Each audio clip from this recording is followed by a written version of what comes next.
আছোঁ ৰাজীৱ ভৱনলৈ।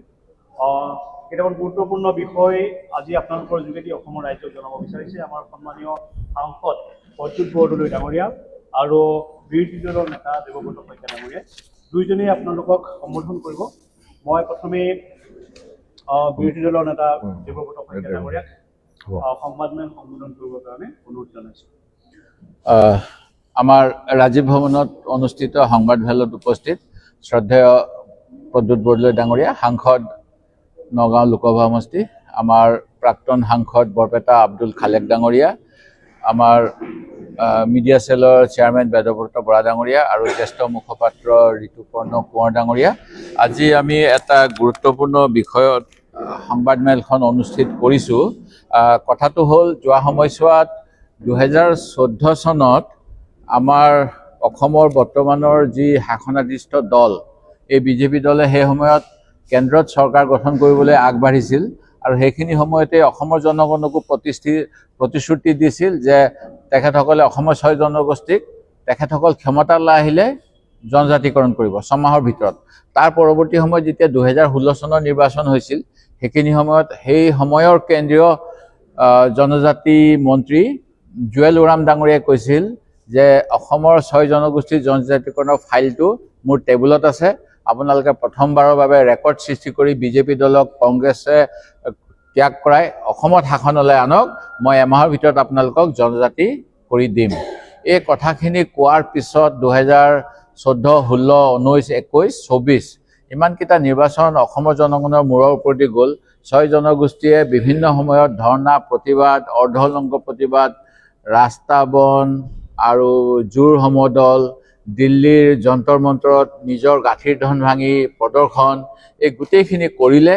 তাৰ পিছতো এতিয়া কিন্তু ফুটুকাৰ ফেন হৈ আছে আৰু বিজেপি চৰকাৰে মাত্ৰ এটা কথা কয় যে অসমৰ কেবিনেট মন্ত্ৰীসকলৰ এখন বৈঠক হ'ব, গ্ৰুপ অফ মিনিষ্টাৰ্ছ, আৰু এই গ্ৰুপ অফ মিনিষ্টাৰে আলোচনা কৰি পেলাই জনজাতিকৰণৰ বিষয়টোত মতামত আগবঢ়াব। সেই মতামতৰ ভিত্তিত কেন্দ্ৰ চৰকাৰে জনজাতিকৰণ কৰিব।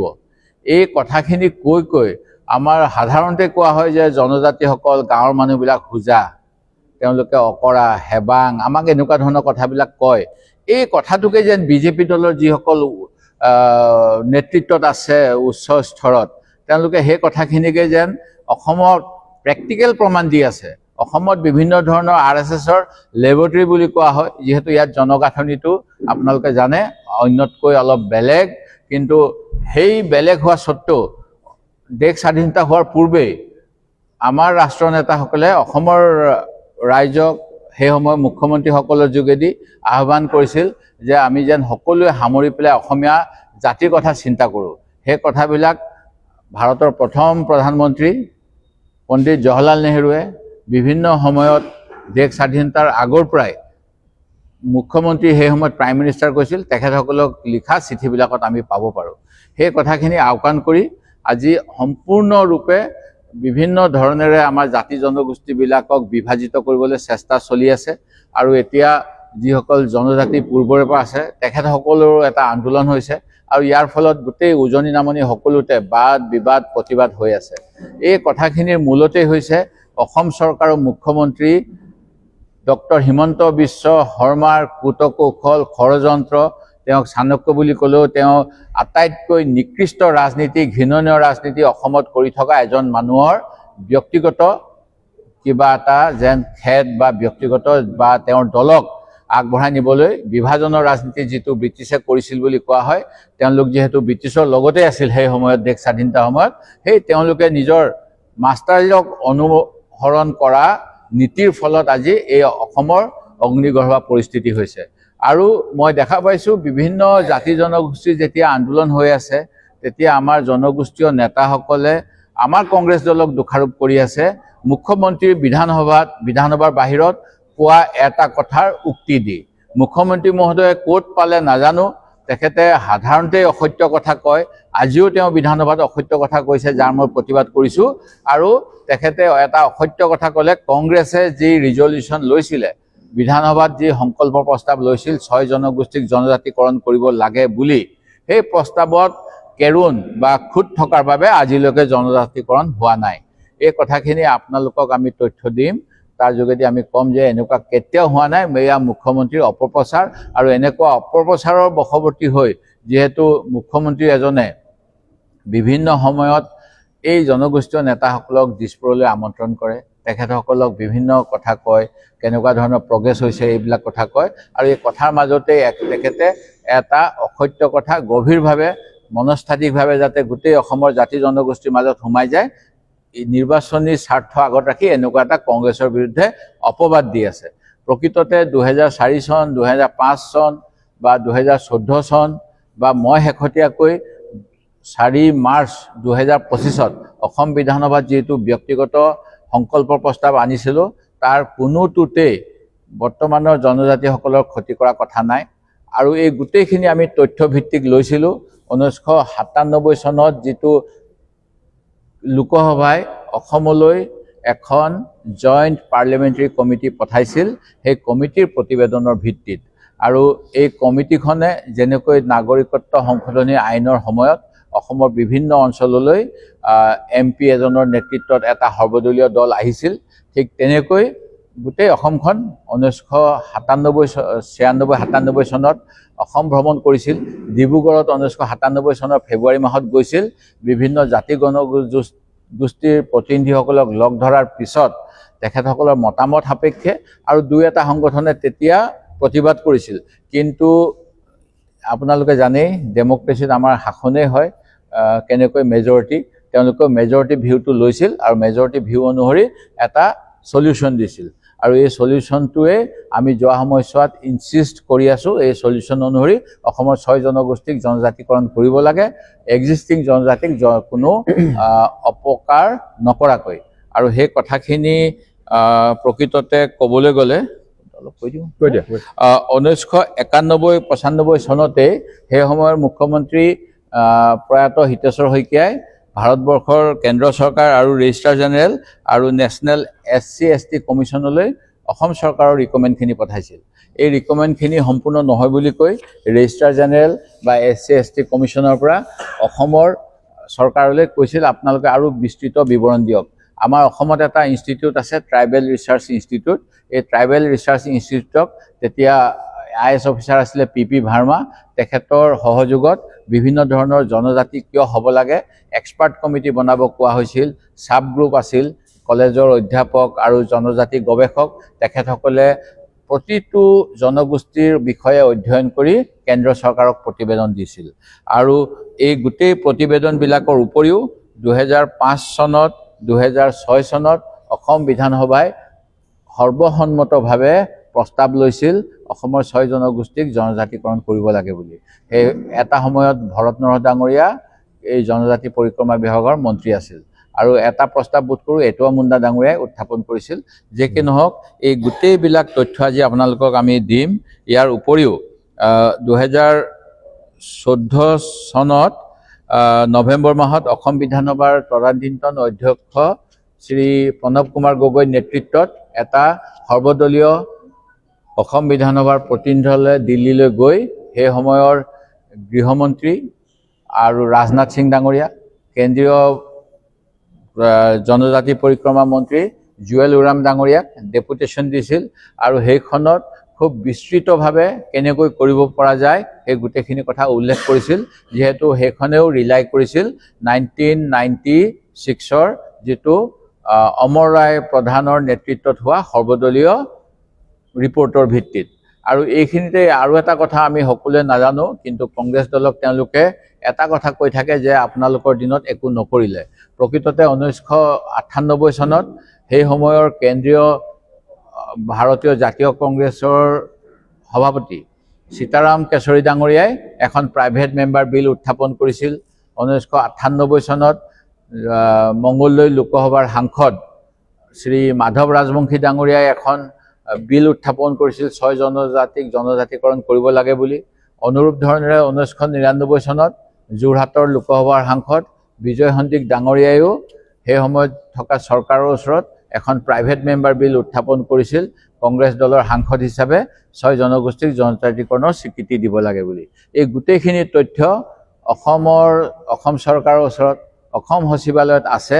এই গোটেইবিলাক কথা জানি শুনিও যদি আপুনি শুই থকাৰ ভেকচিন ধৰা মানুহক যেনেকৈ জগাব নোৱাৰে তেনেকৈ অসম চৰকাৰে এটা অপপ্ৰচাৰ চলাই থাকে যে বিজেপি দলৰ চৰকাৰখনৰ বাদ দি কংগ্ৰেছ দলে একোৱে কৰা নাছিল। মই সেই তথ্যখিনিও আপোনালোকক আজি দি দিম। আৰু ইয়াৰ উপৰিও আপোনালোকৰ মনত থাকিব 2019 চনত যেতিয়া নাগৰিকত্ব সংশোধনী আইন বিধেয়কখন আইন বনাব লৈছিল, সেইখিনি সময়ত অসমৰ জনগণৰ তুমুল প্ৰতিবাদ হৈছিল। আমাৰ হিয়াৰাম অথু, জুবিন গাৰ্গ ডাঙৰীয়ায়ো বিভিন্ন প্ৰতিবাদ কৰিছিল, মুখ্যমন্ত্ৰীলৈ পত্ৰ প্ৰেৰণ কৰিছিল এইখন উইথড্ৰ কৰিব লাগে বুলি, গান গাইছিল, জৰ্জ ফিল্ডত গৈছিল, এই গোটেইখিনি লতাশিল ফিল্ডলৈ গৈছিল। সেইখিনি সময়তে অসমৰ জনগণক এটা টোপ দিছিল কেন্দ্ৰীয় গৃহমন্ত্ৰী ৰাজনাথ সিং ডাঙৰীয়াই। আৰু পুনৰ সেই সময়ত গৃহমন্ত্ৰী ৰাজনাথ সিং আছিল 2019 চনত, আৰু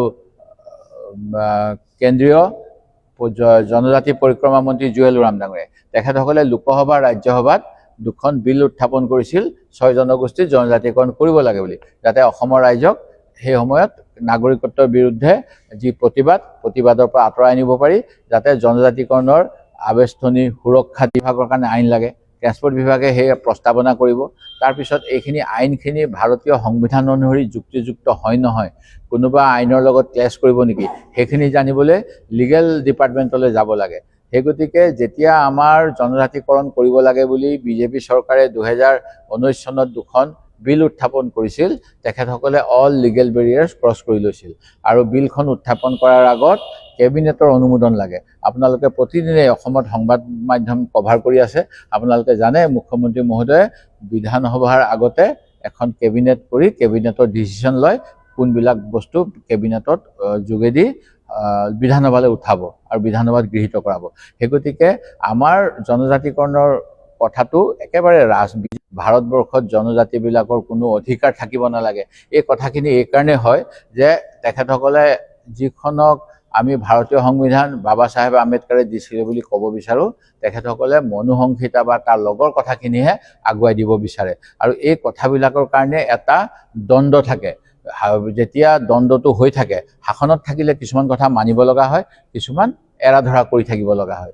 এতিয়া আমাৰ ইয়াতে যিমানখিনি আইন আনিছিলে যোৱা সময়ছোৱাত, ইয়াতে বহুতখিনি আইনে আমাৰ উত্তৰ পূৰ্বাঞ্চলৰ জনজাতিসকলকো ক্ষুব্ধ কৰিছিল। যেতিয়া তেওঁলোকৰ খাদ্য ৰীতি, তেওঁলোকৰ ধাৰ্মিক উপাসনা এইবিলাকৰ ওপৰত হস্তক্ষেপ কৰিব বিচাৰিছিল। এইবিলাকৰ হস্তক্ষেপটো এইকাৰণে হৈছিল যে এতিয়াও বহুতেই ক'ব নিবিচাৰে যে আমি হিন্দু, আমি নিজৰ যি পুৰণা গছ গছনিক সেৱা কৰা, উপৰি পুৰুষক সেৱা কৰা, সেইবিলাকতে আমি চলি থাকোঁ। খুব শেহতীয়া উদাহৰণ যদি দিব লগা হয়, লাচিত বৰফুকনক লৈ ক'ব বিচাৰোঁ। তেখেতক কোৱা হয় যে হিন্দু বীৰ, কিন্তু যদি হিন্দু হয় দুটা কথাই আছে, নাথযোগী হ'লে মানে তেখেতসকলক মাটিৰ তলত সমাধিস্থ কৰা হয় আৰু অন্যসকলক দাহ সংস্কাৰ কৰা হয়। জুবিন গাৰ্গক আমাৰ যি থাইলেণ্ড বা অন্য জেগাৰ পৰম্পৰা, লাচিত বৰফুকনক আমাৰ পৌৰাণিক নীতিসনিৰ মৈদাম দিয়া হৈছিল। সেই গতিকে যিমানেই তেওঁলোকে চেষ্টা কৰক যে লাচিত বৰফুকনে হিন্দু হয়, প্ৰকৃততে তেখেতে হিন্দু হিচাপে নহয়, আহোম বীৰ হিচাপে যুদ্ধ কৰিছিল, ইয়াৰ খিলঞ্জীয়া হিচাপে, থলুৱা হিচাপে। আৰু তেখেতৰ সেনাবাহিনীত ইয়াৰ বিভিন্নজন লোক আছিলে, অকল এটা ধৰ্মৰ লোক নাছিলে। সেই গতিকে এই কথাখিনি এই প্ৰসংগত এইকাৰণেই আনিব লগা হৈছে, আজিকালি সকলো ক্ষেত্ৰতে হিন্দু মুছলমান কৰিব বিচৰা হয়, অন্যবিলাক কৰিব বিচৰা হয়। কিন্তু আমাৰ মূল কথাটো হ'ল যে বিজেপি চৰকাৰৰ ডিক্টেশ্যন অনুসৰি বা তেওঁলোকে যি ভুল তথ্য যোগান ধৰিছে, সেই অনুসৰি অসমৰ 6 জনগোষ্ঠীৰ বহু লোকে ভাবি থাকে যে কংগ্ৰেছ দলে নিজৰ যেতিয়া 10 বছৰ শাসনত আছিল বা তাৰ আগতে আছিল, তেওঁলোকে একো চেষ্টা কৰা নাছিল। প্ৰকৃততে কথাটো তেনেকুৱা নহয়। ইয়াতে আপোনালোকে ৰিপৰ্টটোত স্পষ্টভাৱে পাব। কেতিয়াবা কেতবোৰ বিষয়া যিসকলে আজিকালি আপোনালোকে গম পায় যে আগতে আছিলে RSS কৰিলে চৰকাৰী বিষয়াৰ চাকৰি যায়, এতিয়া RSSক মিনিষ্ট্ৰী অফ হোমে এখন নটিফিকেশ্যন দি পেলাই RSS কৰিলেও চৰকাৰী বিষয়াসকলে ৰাতিপুৱা শাখালৈ যাব পাৰিব, এনেকুৱা ব্যৱস্থা কৰি দিলে। সেই গতিকে আমাৰ যি ধৰ্ম নিৰপেক্ষতা থাকিব লাগে, আইন ব্যৱস্থাত সেয়া অলপ কম হৈ গৈছে। আৰু তেনেকুৱা কিছুমান কাৰণৰ কাৰণেই ৰেজিষ্ট্ৰাৰ জেনেৰেল অফ ইণ্ডিয়াই এবাৰ আমাৰ সকলোৱে জনজাতি হ'ব লাগে বুলি কোৱাৰ পিছত নেশ্যনেল কমিশ্যন অফ STয়ে বাধা উফৰাই দিয়াৰ পিছতো জনজাতিকৰণ হোৱা নাই, কেতবোৰ বিষয়া বা কেতবোৰ মন্ত্ৰীৰ ডিক্টেশ্যনত চলা বিষয়াৰ বাবে। সেই গতিকে বৰ্তমান সময়ত আটাইতকৈ ভাল পদক্ষেপটো হ'ব অসম চৰকাৰৰ যি কেবিনেট গ্ৰুপ অফ মিনিষ্টাৰ্ছৰ প্ৰতিবেদন, সেই প্ৰতিবেদনখনৰ কোনো মূল্য নাই, যিহেতু গোটেই বস্তুখিনি কেন্দ্ৰ চৰকাৰ টেবুলত 1996 চনৰ পৰা আছে। সেয়ে আমাৰ সকলো 6 জনগোষ্ঠীৰ ভাই বন্ধুসকলক আহ্বান জনাব বিচাৰোঁ, তেখেতসকলে যদি মুখ্যমন্ত্ৰীয়ে তেখেতসকলক অসম চৰকাৰে নিমন্ত্ৰণ জনায়, তেখেতসকলে সেই নিমন্ত্ৰণ গ্ৰহণ কৰি দিল্লীত কেন্দ্ৰীয় গৃহমন্ত্ৰী, প্ৰধানমন্ত্ৰী আৰু জনজাতি পৰিক্ৰমা মন্ত্ৰীৰ লগত বৈঠক কৰি 1996 চনৰ যি সূত্ৰ, তাত থকা সূত্ৰ অনুসৰি জনজাতিৰ সংখ্যা যিহেতু বাঢ়িব, আমাৰ ৰাহুল গান্ধী ডাঙৰীয়াই কৈছে আমি যিটো সুপ্ৰিম কোৰ্টৰ কেপ আছিলে 50%, তাতকৈ ওপৰত নিব লাগে। ইতিমধ্যে সেই দিশত কাম চলি আছে কংগ্ৰেছৰ ফালৰ পৰা, সেইখিনি কৰিব লাগে। আৰু এক্সিষ্টিং ক্ষেত্ৰতো আমাৰ 13%, 50% ৰিজাৰ্ভেশ্যনৰ গেপ আছে। অসমত 37%হে ৰিজাৰ্ভেশ্যন হৈ আছে, আৰু সেই গতিকে 13% আনএলটেড আছে। তাৰ উপৰিও যিহেতু 6 জনগোষ্ঠীৰ মানুহখিনি যদি STলৈ যায়, তেওঁলোকে বৰ্তমানে ভোগ কৰি থকা OBCৰ কোটাটো ট্ৰেন্সফাৰ কৰি STলৈ লৈ যাব পাৰিব। সেই গতিকে সমাধান সূত্ৰটো 1996 চনত সৰ্বদলীয় যিটো লোকসভাৰ দল, তাৰ তেখেতসকলৰ সদস্যসকলে দি গৈছে, তাত মাত্ৰ এজন মানুহে প্ৰতিবাদ কৰিছিলে, তেখেত হৈছিলে কাৰ্বি আংলঙত থকা SDCৰ সাংসদ সেই সময়ত ডক্টৰ জয়ন্ত ৰংপি।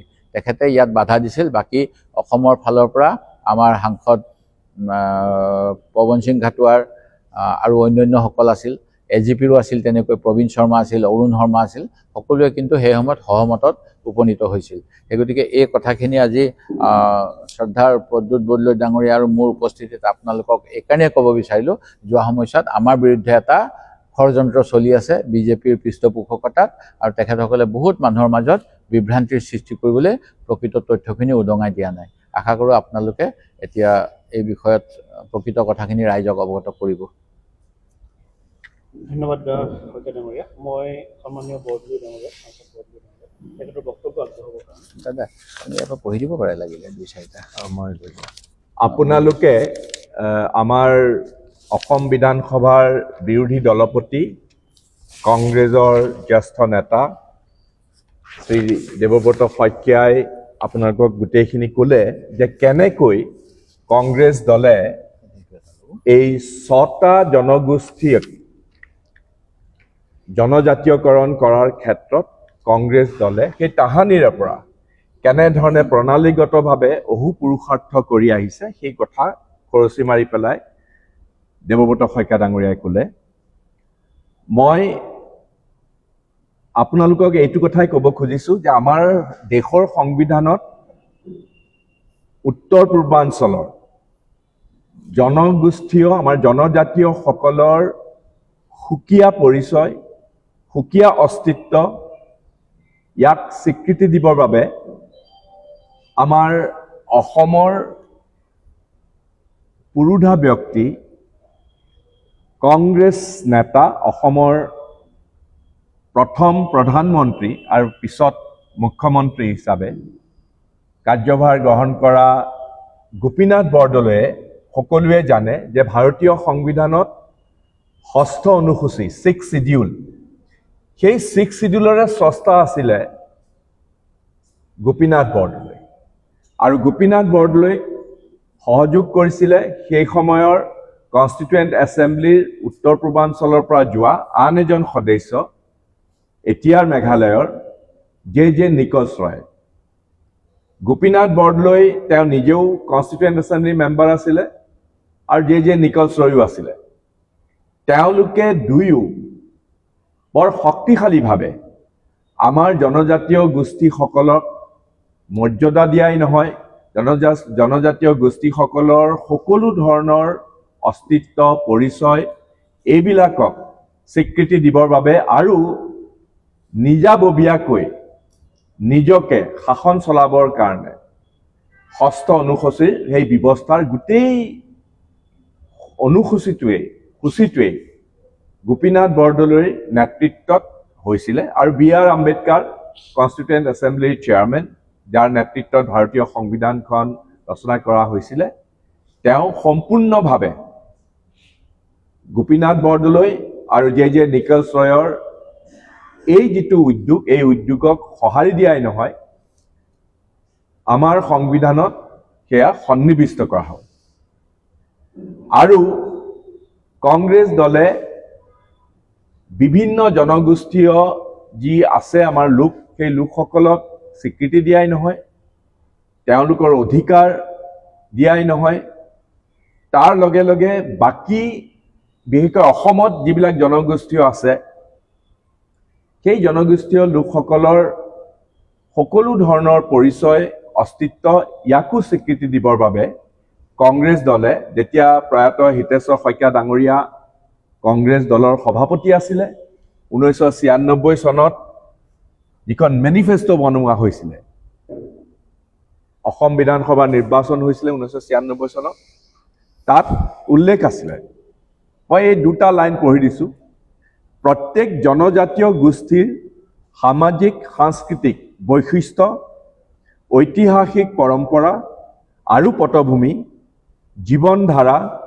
আৰ্হি আৰু পৰিচয় অক্ষুণ্ণ ৰখাকৈ প্ৰত্যেকটো গোষ্ঠীকে, জনজাতীয় গোষ্ঠীকে স্বীকৃতি দিয়া হ'ব কংগ্ৰেছ দলৰ ফালৰ পৰা। এইটো 1996 চনৰ কথা। হিতেশ্বৰ শইকীয়া ডাঙৰীয়া তেতিয়া আমাৰ কংগ্ৰেছ দলৰ সভাপতি আছিলে। তেওঁৰ নেতৃত্বত 1996 চনৰ যিখন মেনিফেষ্টো কৰা হৈছিলে, সেই মেনিফেষ্টোত এইখিনি কথা উল্লেখ আছিলে। এতিয়া আমাৰ এই 6 জনগোষ্ঠীক আমি প্ৰণালীগতভাৱে, এয়া আমাৰ বিধায়িনী দলৰ নেতাই কৈছে, কেইবাবাৰো আমি বিধানসভাত এই বিষয়ে আমি প্ৰস্তাৱ লৈছিলোঁ, সৰ্বদলীয় প্ৰতিনিধি দল গৈছিলে ভাৰত চৰকাৰৰ ওচৰলৈ, আৰু যিকেইটা জনগোষ্ঠীয় লোকক জনজাতীয়কৰণ কৰাৰ কাৰণে আমি আগবঢ়াই দিছিলোঁ, তেওঁলোকৰ যাতে এই যিটো ট্ৰাইবেল ট্ৰেইটছ যাতে প্ৰণালীগতভাৱে যাতে সেইখিনি থাকে, তাৰ বাবে গৱেষণা কৰিবৰ বাবে বা সম্পূৰ্ণ প্ৰতিবেদন দাখিল কৰিবৰ বাবে ট্ৰাইবেল ৰিচাৰ্চ ইনষ্টিটিউটক দায়িত্ব দিয়া হৈছিলে। আৰু সেই ৰিপৰ্ট যিটো পোৱা গৈছিলে, সেইটো অসম কংগ্ৰেছৰ চৰকাৰে ভাৰত চৰকাৰলৈ পঠিয়াই দিছিলে, যাতে এই জনজাতীয়সকলক, গোষ্ঠীবিলাকক, যিকেইটা 6টা জনগোষ্ঠীয় গোষ্ঠী আছে, তেওঁলোকক যাতে স্বীকৃতি দিয়া হয়। এতিয়া এইখিনিতে মই কংগ্ৰেছ দলৰ ফালৰ পৰা এটা কথা স্পষ্ট কৰি দিব খুজিছোঁ যে ইতিমধ্যে যিবিলাক জনজাতীয় গোষ্ঠী বুলি স্বীকৃত আমাৰ অসমত আছে, বেলেগ বেলেগ কমিউনিটি আছে, বেলেগ বেলেগ জনগোষ্ঠীয় লোক আছে, সেইসকলক আশ্বস্ত কৰিবৰ বাবে আমি বৰ স্পষ্টভাৱে ক'ব খুজিছোঁ যে কোনো বৰ্তমানৰ স্বীকৃত জনজাতীয় গোষ্ঠীৰ কোনো ধৰণৰ অধিকাৰ খৰ্ব কৰি পেলাই নতুনকৈ জনজাতীয় গোষ্ঠীক আদৰি লোৱাৰ প্ৰক্ৰিয়া লোৱা নহ'ব কংগ্ৰেছ দলৰ ফালৰ পৰা। অৰ্থাৎ যিসকল জনগোষ্ঠীয় লোক আছে, সকলো সময়তে, অকল ভৱিষ্যতলৈ নহয়, অনাদি অনন্ত কাললৈকে যেতিয়ালৈকে কংগ্ৰেছ দল থাকিব, তেতিয়ালৈকে এই জনজাতীয় লোকসকলৰ কোনো ধৰণৰ অধিকাৰ কোনো ক্ষেত্ৰতে নতুনকৈ কাৰোবাক জনজাতীয় গোষ্ঠী হিচাপে স্বীকৃতি দিয়াৰ বাবে যাতে খৰ্ব নহয়, তাৰ কাৰণে কংগ্ৰেছ দলে ইতিমধ্যেই সিদ্ধান্ত লৈ থৈছে। আনকি আমাৰ কনষ্টিটিউশ্যনেল যিটো প্ৰভিজন আছে, 1992 চনত মহামান্য সুপ্ৰিম কোৰ্টে এটা সিদ্ধান্ত দি পেলাই কৈছিলে, ইন্দিৰা চাউনিৰ কেছত 1992 চনত মণ্ডল এজিটেশ্যনৰ পিছত কৈছিলে যে 50%লৈকেহে ৰিজাৰ্ভেশ্যন কৰিব পৰা যাব, বা 50% লোকেহে, 50% মুঠ জনসংখ্যাৰ 50% লোককহে এনেধৰণেৰে সকলো ধৰণৰ সা সুবিধা দিয়া হ'ব ৰিজাৰ্ভেশ্যন। কংগ্ৰেছ দলৰ পৰা এই কথা কোৱা হৈছে। মই ইয়াৰ ক্ষেত্ৰতে এষাৰ কথা, গোপীনাথ বৰদলৈয়ে যেতিয়া কনষ্টিটুৱেণ্ট এছেম্বলিত যেতিয়া 6 চিডিউলৰ কাৰণে আমাৰ জনজাতীয়সকলক স্বীকৃতি দিবৰ কাৰণে যেতিয়া কথা বতৰা কৈছিলে, তেওঁ এষাৰ কথা কৈছিলে যে আমাৰ অসমখন জনজাতীয় বৈশিষ্ট্যপূৰ্ণ লোকেৰে ভৰপূৰ, আৰু সকলো জনজাতীয় বৈশিষ্ট্যপূৰ্ণ লোককে সন্মান সহকাৰে সকলো ক্ষেত্ৰতে তেওঁলোকক স্বীকৃতি দিয়াটো প্ৰয়োজন আৰু গোটেই অসমখনেই এখন জনজাতীয় ৰাজ্য হিচাপে পৰিগণিত হোৱাটো বাঞ্ছনীয়। ইমান স্পষ্টভাৱে কংগ্ৰেছৰ প্ৰথম মুখ্যমন্ত্ৰীজনে যিষাৰ কথা কৈছিলে সেই কথা আমাৰ বাবে এতিয়াও প্ৰযোজ্য। আৰু সেইকাৰণে আমাৰ নেতা ৰাহুল গান্ধী ডাঙৰীয়াই স্পষ্ট কৰি দিছে ইতিমধ্যে কেইবাবাৰো যে ইয়ে 50%লৈকে কেপিঙৰ কথা কৈছে, যে তাৰপিছত আৰু কৰিব পৰা নাযায়। আমাৰ জনসংখ্যা চবকে 6 জনগোষ্ঠীয় লোকক জনজাতীয় গোষ্ঠী হিচাপে পৰিচয় বা স্বীকৃতি দিয়াৰ পিছত 50%ৰ ওপৰ হলেও আমি দৰকাৰ হলে কংগ্ৰেছে আমি সংবিধান সংশোধন কৰি অসমখনত এখন জনজাতীয় ৰাজ্য হিচাপে পৰিগণিত হোৱাটো আমি বিচাৰো, যাতে আমাৰ গোটেই লোকসকলে, খিলঞ্জীয়া জনগোষ্ঠীয় লোকসকলে নিজৰ নিজৰ পৰিচয়, নিজৰ নিজৰ বৈশিষ্ট্য, ঐতিহাসিক পৰম্পৰা, পটভূমি, সামাজিক, সাংস্কৃতিক, ৰাজনৈতিক, জীৱনধাৰা, আৰ্হি আৰু পৰিচয় সকলো সময়তে যাতে অক্ষুণ্ণকৈ ৰাখিব পাৰে আৰু নিজৰ অধিকাৰ লৈ পেলাই অধিকাৰ যাতে কোনো ক্ষেত্ৰতে সংকুচিত নহয়, তাৰ কাৰণে কংগ্ৰেছ দলে কাম কৰি যাব। মই এই কথাটো এইকাৰণেই কৈছো যে কংগ্ৰেছৰ দৃষ্টিভংগী আৰু কংগ্ৰেছৰ পদক্ষেপবিলাক অত্যন্ত স্পষ্ট যে আমি এই 6 জনগোষ্ঠীক জনজাতীয়কৰণ কৰাটো বিচাৰো। ইয়াত কোনো ব্যৰ্থহীন ভাষাৰে এই কথা আমি কৈছো, কোনো ধৰণৰ কনফিউজন নাই, কোনো ধৰণৰ ইয়াত আমাৰ মতভেদ নাই, আমি বিচাৰিছো। কিন্তু অসমৰ যিজন মুখ্যমন্ত্ৰী, যিজনে সততে নিজকে কেৱল সনাতনী ধৰ্মৰ উগ্ৰ প্ৰবক্তা হিচাপে তেওঁ জনাজাত এই অসমৰ মুখ্যমন্ত্ৰী জনাই, আমি জানো যে তেওঁ ব্যক্তিগতভাৱে হলেও এই 6 জনগোষ্ঠীক জনজাতীয়কৰণ কৰাটো নিবিচাৰে। হয়তো মুখত সেইটো কথা কোৱা নাই, কিন্তু তেওঁ নিবিচাৰে। কাৰণ এই 6 জনগোষ্ঠীয় লোকসকলক, যিসকলৰ কাৰণে কংগ্ৰেছ দলে কৈছে যে এইসকলক জনজাতীয়কৰণ কৰাটো বাঞ্ছনীয় আৰু কৰাটো উচিত, কংগ্ৰেছ দলে পদক্ষেপ লৈছিলে। কিন্তু বিজেপি দলে সেই পদক্ষেপ অন্ততঃ হিমন্ত বিশ্ব শৰ্মাৰ নেতৃত্বত সেই পদক্ষেপ যে কেতিয়াও নলয় সেই কথা একেবাৰে স্পষ্ট। বৰঞ্চ এতিয়া হিমন্ত বিশ্ব শৰ্মাই তেওঁৰ সেই যিবিলাক কামত সিদ্ধহস্ত, তেওঁ বিভাজন আনিবৰ কাৰণে বৰ্তমানৰ স্বীকৃত জনজাতীয় গোষ্ঠীৰ লোকসকলক উচতাই দি পেলাই যাতে এই 6 জনগোষ্ঠীয়ে যাতে জনজাতীয়কৰণৰ মৰ্যাদা নাপায়, তাৰ কাৰণে অসমত বিভাজন কৰাৰ যি কূটকৌশল ৰচিছে, সেই কূটকৌশল আমি সমগ্ৰ অসমবাসীয়ে বুজি পোৱা উচিত।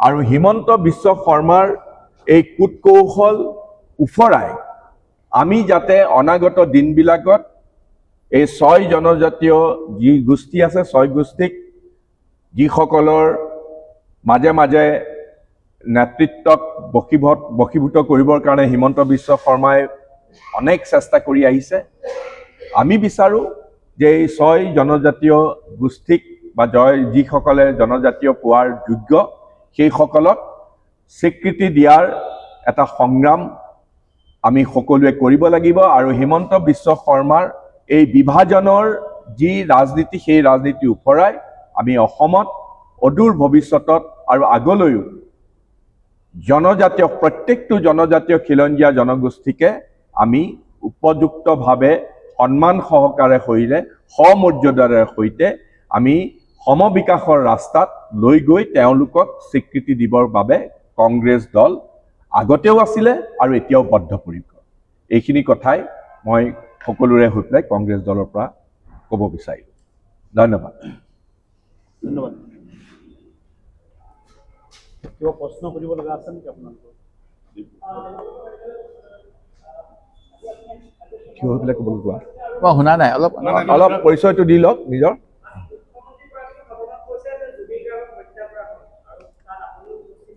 হয় হয় হয় হয়। চাওক, প্ৰকৃততে মই ক'ব বিচাৰোঁ যে জুবিন গাৰ্গৰ মৃত্যু অস্বাভাৱিক। তেখেতে ছিংগাপুৰলৈ যাবলৈ ইচ্ছা কৰিছিল, ইচ্ছা কৰা নাছিল, এই বিতৰ্ক হ'ল। শ্যাম কানু মহন্তই ক'লে জুবিনে নিজে গৈছে, আৰু তাৰ আগতে এখন প্ৰেছ কনফাৰেন্সত জুবিনে কৈছিল তেওঁ আমাৰ মেইন ব্ৰেণ্ড এম্বেচাডৰ, তেওঁক আমি লৈ যাম, প্ৰেছ কনফাৰেন্সত কৈছিল। সেই গতিকে বহুত তথ্য বিভ্ৰান্তি আহিছিল, আৰু এই গোটেই বিষয়টো মিনিষ্ট্ৰী অফ এক্সটাৰ্নেল এফেয়াৰ্ছৰ ফালৰ পৰা কৰা হৈছিল ভাৰত আৰু ছিংগাপুৰৰ দ্বিপাক্ষিক মৈত্ৰীৰ 60 বছৰ উদযাপন উপলক্ষে। আৰু তাত কোৱা হৈছিল যে বিজনেছ টু বিজনেছ ছামিট হ'ব। অসমত বিজনেছ টু বিজনেছ ছামিট কৰিবলৈ হ'লে আমি জানো সততে ফাইনাৰৰ কথা জানো, কনফেডাৰেশ্যন অফ ইণ্ডিয়ান ইণ্ডাষ্ট্ৰীৰ কথা জানো, Punjab Haryana chamber of commerce তাৰ গুৱাহাটীত ইউনিট আছে, তেওঁলোকৰ কথা জানো। এতিয়া এই গোটেই বস্তুটো অকল সাংস্কৃতিক হৈছিল নে তেওঁলোকে ক'ব যে বিজনেছ টু বিজনেছ হৈছিল, সেই ক্ষেত্ৰত স্পষ্টতা অহা নাই। আৰু অসম চৰকাৰলৈ হাই কমিশ্যনৰ পৰা পত্ৰ প্ৰেৰণ কৰিছিল, মুখ্যমন্ত্ৰীয়ে হাই কমিশ্যনৰ পৰা গাইডলাইন বিচাৰিছিল। অসম চৰকাৰৰ তাত নাম আছে স্পন্সৰ হিচাপে। অসম চৰকাৰৰ উপৰিও কেন্দ্ৰীয় বৈদেশিক পৰিক্ৰমা মন্ত্ৰী পবিত্ৰ মাৰ্ঘেৰিটা অসমৰ সন্তান, তেওঁ জুবিন গাৰ্গৰ ঘনিষ্ঠ একালৰ। সেই গতিকে তেখেতেও ইয়াত কিবা যোগদান আছিল নেকি, এই গোটেইবিলাক তথ্য যেতিয়ালৈকে SIT-য়ে নাচাব তেতিয়ালৈকে SIT-ৰ তদন্ত সম্পূৰ্ণ, যদিও আজি মুখ্যমন্ত্ৰীয়ে কৈছে যে সম্পূৰ্ণ হৈ গ'ল, আমি সেই ক্ষেত্ৰত সন্দিহান আছিলোঁ। আমি সেই গতিকে জুডিচিয়েল ছুপাৰভিজনত এনকুৱাৰী হোৱা বিচাৰিছিলোঁ। যিহেতু হয় মাৰ্ডাৰ হ'ব পাৰে, মাৰ্ডাৰৰ মটিভ বেলেগ বেলেগ হ'ব পাৰে। কোনোবাই কৈ আছে ইকনমিক মটিভ, কোনোবাই ক'ব তেওঁ কেৰেক্টাৰ এছেচিনেশ্যনৰ যত্ন কৰিছিল। আপোনালোকে নিশ্চয় জানে যে জুবিন গাৰ্গৰ বিষয়ে বিভিন্ন কথা ওলাইছিল। তাৰ উপৰিও জুবিন গাৰ্গে যোৱা সময়ছোৱাত তেওঁ নিজে যিহেতু ভাৰতীয় গণনাট্য সংঘৰ সদস্য পদ লৈছিল ডিব্ৰুগড়ত, তেখেত নিশ্চিতভাৱে সোঁপন্থী নাছিল, তেখেতে বাওঁপন্থী সমাজবাদী আদৰ্শৰ পৃষ্ঠপোষক আছিল। সেই গতিকে এটা ৰাজনৈতিক এংগুল তাত নিশ্চিতভাৱে আছিল। এতিয়া জুবিন গাৰ্গ ডাঙৰীয়াই কোনোবা এটা সময়ত কৈছিল যে এইটো বটলা পাৰ্টি, কোনোবা এটা কৈছিলে মই ইয়াৰ কাৰণে গান গাই ভুল কৰিলোঁ, কোনোবা এটা সময়ত কৈছিলে আমি নামানো, কোনোবা এটা কৈছিলে মোৰ মুখখন খুলি নলবি, 2 টকীয়া চাউল দিছে আৰু কি কি ক'ব লাগে।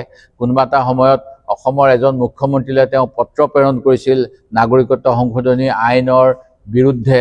এনেকুৱা বহুতখিনি কথা আছে। আমি আপোনালোকৰ মাধ্যমেৰে যেতিয়া জুবিন গাৰ্গৰ লগত গান গাবলৈ আগ্ৰহ প্ৰকাশ কৰা এগৰাকী যুৱতীক SIT-য়ে মাতি আনি প্ৰশ্ন সোধা দেখা পাওঁ, এই কথাবিলাক যেতিয়া আমাৰ মাজত ৰিল হৈ ভাহি আছে, এইবিলাক কাৰ আগত কৈছিল, কি কৈছিল, কোন দলক কৈছিল, সেইবিলাক কথাটো আমি তদন্ত কৰা দেখা নাই। সেই গতিকে তদন্তটো কমপ্লিট বুলি ক'বলৈ, তদন্ত ঠিক দিশত গৈছে বুলি ক'বলৈ কোনেও বিচৰা নাই। সেই গতিকে জাষ্টিছ ফৰ জুবিনৰ আজি 2 মাহৰ পিছত 60 লাখ মানুহে তাত বোধ কৰোঁ কিবা কিবি কৰি আছে, আৰু জুবিনৰ পৰিয়ালৰ ফালৰ পৰাও ডিমাণ্ড কৰি আছে, আমি ডিমাণ্ড কৰি আছোঁ। আজি সেই প্ৰসংগতে অন্য এটা কথা আহিলে, যেতিয়া 2016 চনত হোজাইত অৰ্ণময় বৰাৰ হত্যাকাণ্ড হৈছিল, মুখ্যমন্ত্ৰীয়ে কৈছিলে কঠোৰতকৈ কঠোৰ শাস্তি দিয়া হ'ব। আৰু গুৱাহাটী হাইকোৰ্টত যেতিয়া লোৱাৰ কোৰ্টে বোধ কৰোঁ ফাঁচীৰ নিৰ্দেশ দিছিলে, গুৱাহাটী হাইকোৰ্টে ফাঁচী ৰেহাই দি যাৱজ্জীৱন কাৰাদণ্ড দিলে। তেতিয়া 2023 চনত মুখ্যমন্ত্ৰীয়ে কৈছিল আমি ইয়াৰ বিৰুদ্ধে আপিল কৰিম। আজি বিধানসভাত মই এই প্ৰসংগ উলিয়াওঁতে গুৱাহাটী হাইকোৰ্টে যাৱজ্জীৱন কাৰাদণ্ড দিলে বুলি কৈছে। মুখ্যমন্ত্ৰীয়ে যে আপিল কৰিলে সেই কথাটো নক'লে, তেওঁ নিজৰ কথাৰে। তেখেতে এই আপিলৰ কি হ'ল মই সেইটো জানিব বিচাৰিছোঁ। আৰু বিভিন্ন ধৰণৰ কিছুমান অসুবিধা আছে। 2 মাহৰ আগতে এটা কাণ্ড হৈ গ'ল। তেখেতৰ যদি ফৰেনচিক এভিডেন্স লাগে, তাৎক্ষণিকভাৱে আপোনালোকে জানে যে গোটেই কি কি বস্তু আছিলে চিলিং কৰে। তেওঁৰ বেগটো, তেওঁৰ কিবা কেৰিয়নটো, সেইবিলাক একো চিলিং কৰা গমেই নাপালোঁ। আজি 4 দিন আগত আপোনালোকে দেখাইছে কোনোবা লেডি পুলিচ অফিচাৰ এগৰাকীয়ে চুটকেছকেইটা চুচৰাই লৈ গৈছে এই SIT অফিচলৈ। সেই গতিকে এভিডেন্স টেম্পাৰিং হ'ল নেকি?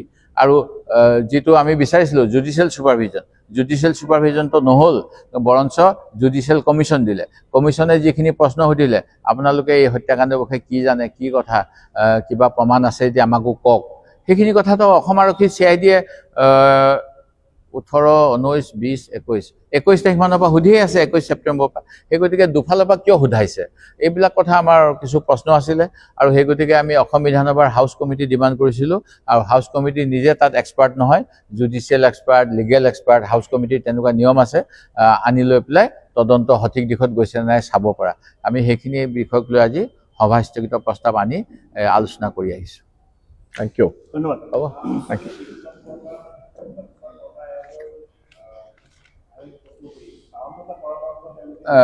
চাওক আমি বিধানসভাত উত্থাপন কৰিবলৈ চেষ্টা কৰিম আটাইতকৈ ডাঙৰ কথাটো হ'ল 52 নালাগে 60 নালাগে 70টা জাষ্টিছ বিপ্লৱ শৰ্মাই অসমীয়াৰ 5 নম্বৰ দফাৰ ৰক্ষাৰ কাৰণে ক'লেও মূল কথাটো হ'ল যদি দুদিন আগৰ বিহাৰ ইউপিৰ মানুহে আহি ভোট দিয়ে তেতিয়াহ'লে কেনেকৈ অসমীয়া জাতিটো বাচি থাকিব সেই গতিকে বিধানসভাত এইটো আলোচনাৰ কাৰণে কিবা ডিভাইচ আনিব পাৰি নেকি চেষ্টা কৰিম থেংক ইউ